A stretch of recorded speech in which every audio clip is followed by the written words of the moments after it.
அனைவருக்கும் வணக்கம். தமிழ்நாடு அரசு கொண்டுட்டு வந்த புதுமை பெண் திட்டம் பேரே வித்தியாசமாக இருக்கா இல்லையா?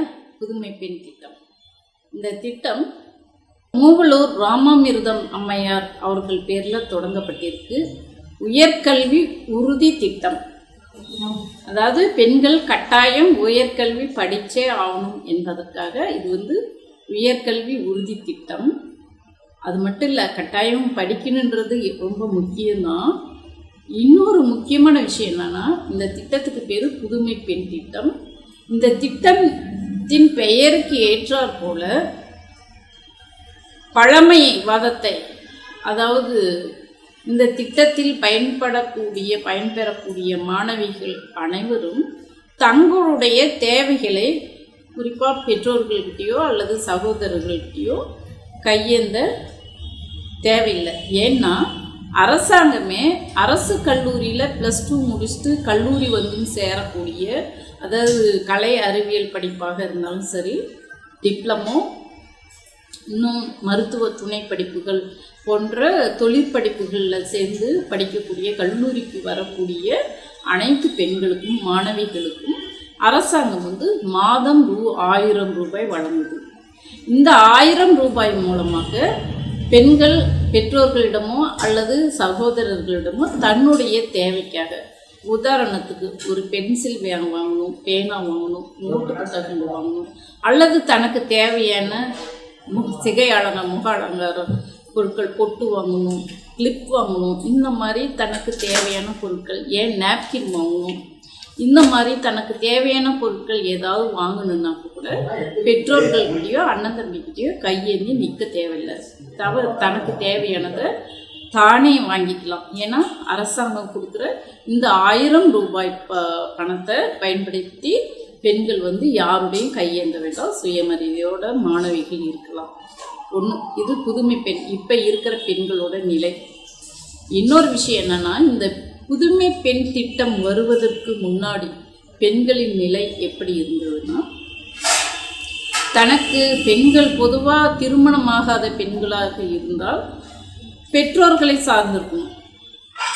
பள்ளி படிப்பு முடிச்சுட்டு திருமணமாகி கணவர் வீட்டுக்கு வர வரைக்கும் தனக்கு ஒரு குண்டூசி வாங்கணும், ஒரு பொட்டு வாங்கணும், பூ வாங்கணுன்னாக்க கூட பெற்றோர்கள்கிட்ட தான் 10 ரூபாய், 20 ரூபாய், 5 ரூபாய்னாலும் கூட கையேந்தி நிற்க வேண்டிய நிலை இருந்தது. இன்று அந்த நிலை மாறிடுச்சு. அங்கே அப்படி திருமணமாகி கணவர் வீட்டுக்கு வர பெண்கள் தன்னுடைய கணவரை சார்ந்து இருக்கணும். எந்த ஒரு சின்ன சின்ன இதே போன்று பொட்டோ அல்லது ஒரு சேரீ வாங்கணுமோ அல்லது ஒரு தோடு வாங்கணுமோ, எதுவாக இருந்தாலும் இந்த பெண்ணிற்கு தேவையானது எதுவாக இருந்தாலும் கணவர் வீட்டுக்கு வந்தாலும் கணவரை சேர்ந்திருக்கும். ஆனால் இந்த புதுமை பெண் திட்டம் என்பது சமூக மாற்றத்துக்கான திட்டமாக இருக்குது.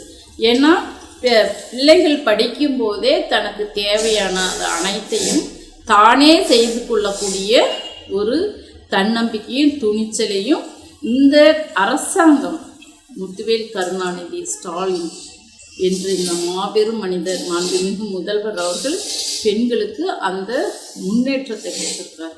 யாரையும் சார்ந்து வாழாத இந்த சமூக மாற்றத்தை திருப்பி போடும் திட்டமாக இந்த புதுமை பெண் திட்டம் இருக்கு. பெயருக்கு ஏற்றாற் போல இந்த திட்டம் அமைந்துள்ளது.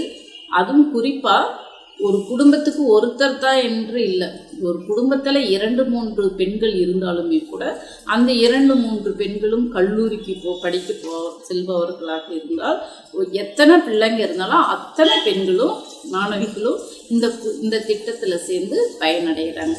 இதுதான் ஒவ்வொரு திட்டமும் மாண்புமிகு முதல்வர் அவர்கள் இந்த சமூக மாற்றம் என்பது பெண்களிடமிருந்து துவங்குது என்று எல்லோருமே அறிந்த ஒன்று தான். அந்த பெண்களிடமிருந்து மாற்றம் வர வேண்டும் என்பதற்காக தான் இந்த புதுமை பெண் திட்டம். அந்த பெண்கள் சுயமரியாதையோடு வாழ வேண்டும் என்பதற்காக, அதுவும் குறிப்பாக மாணவர்களாக இருக்கும்போதே +2 முடித்த உடனே கல்லூரிக்கு போகிறாங்க. கல்லூரிக்கு போனால் மாதம் 1000 ரூபாய், அதுவும் உயர்கல்வி, முதுநிலை கல்வி, +2 முடித்ததுக்கப்புறம் நீங்கள் எத்தனை டிகிரி படித்தாலும் சரி, உதாரணத்துக்கு PhD படிக்கிற வரைக்கும் மாதம் 1000 ரூபாய், நீங்கள் எவ்வளோக்கு எத்தனை டிகிரி படித்தாலும் 1000 ரூபாய் வந்து சேரும். அந்த படித்து முடிச்சுட்டு பெண்கள் வந்து பொருளாதார ரீதியில் வேலைக்கு போய் செல்லும் வரை இந்த பெண்களுக்கு வந்து இந்த 1000 ரூபாய். அப்போ இது சமூக மாற்றத்திற்கான ஒரு திட்டமாக மாண்புமிகு முதல்வர் அவர்கள் பெண்களின் முன்னேற்றத்தை மனதில் கொண்டே ஒவ்வொரு திட்டமும் செயல்படுத்துகிறார். நன்றி, வணக்கம்.